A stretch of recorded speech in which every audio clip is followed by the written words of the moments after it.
প্রধান উপদেষ্টার লন্ডন গিয়ে একটি অসময় এবং অবৈধ চুক্তি। গত উপদেষ্টা পরিষদের বৈঠকে এর আগের সপ্তাহে গৃহীত আরপিওকে পুনরায় সংশোধন করা একটি দলের অন্যায় অযৌক্তিক আবদারের কাছে নথি স্বীকার করার সামিল বলেই আমরা মনে করি। এই সরকারের বিভিন্ন কর্মকাণ্ড অতীতেও একটি বিশেষ দলের প্রতি আনুগত্যের বহিঃপ্রকাশ ঘটেছিল।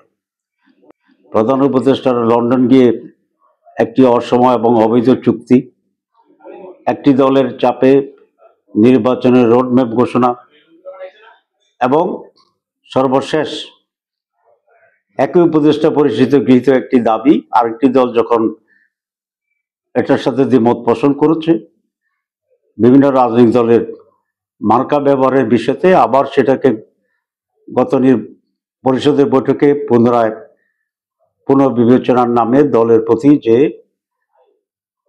আনুগত্য প্রকাশ করেছে সরকার, নিঃসন্দেহে এই সরকারের নিরপেক্ষতা ক্ষুণ্ণ হয়েছে। আমরা এই সিদ্ধান্তকে মানি না এবং এই সিদ্ধান্তে গ্রহণের নিন্দা জানাচ্ছি। আমি স্পষ্ট দাবি করতে চাই, ইতিপূর্বে নির্বাচন কমিশন এবং উপদেষ্টা পরিষদের প্রত্যেকটি দল নিজ নিজ প্রতীকে নির্বাচন করতে হবে বলে যে দুটি সিদ্ধান্ত হয়েছিল, সেই সিদ্ধান্তের সাথে আমরা একমত এবং জাতি একমত। আমরা গত পরিষদের বৈঠকে গৃহীত সেই সিদ্ধান্তকে আবার পুনর্বিবেচনার জন্য অনুরোধ জানাচ্ছি, অন্যথায় এর বিরুদ্ধে রাজপথে প্রতিবাদ হবে। সনদ বাস্তবায়ন নিয়ে বিএনপি নতুন করে যে পরিস্থিতি তৈরি করেছে, এটি একেবারে অনাকাঙ্ক্ষিত এবং জনগণ ফেব্রুয়ারিতে যে একটি জাতীয় নির্বাচন চাচ্ছে, নির্বাচনের ঠিক আগেই হঠাৎ এরকম রাজনৈতিক অনিশ্চয়তা উত্তাপ তৈরি করা ফেব্রুয়ারি নির্বাচন অনুষ্ঠানের প্রক্রিয়াকে বাধাগ্রস্ত করছে বলে আমরা মনে করি এবং এরকম অশুভ চক্রের কাছে প্রধান উপদেষ্টা নথি স্বীকার করবেন, বশ্যতা স্বীকার করবেন এবং ষড়যন্ত্রের কাছে নথি স্বীকার করে উনি সনদকে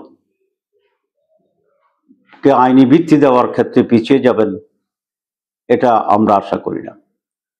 আমরা ওনার কাছে এই আশাই করি যে সংস্কার রিফর্ম ছিল ওনারই নিজস্ব প্রোডাক্ট এবং উনি ওনার এই সন্তানকে নিজ হাতে ছুরি দিয়ে হত্যা করবেন, এটা জাতি বিশ্বাস করে না।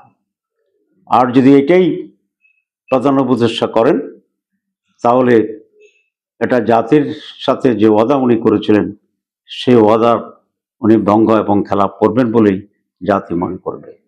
আমরা আশা করি উনি দৃঢ় ভূমিকা পালন করবেন এবং সংস্কার বাস্তবায়নে উনি যথার্থ এবং সঠিক সিদ্ধান্ত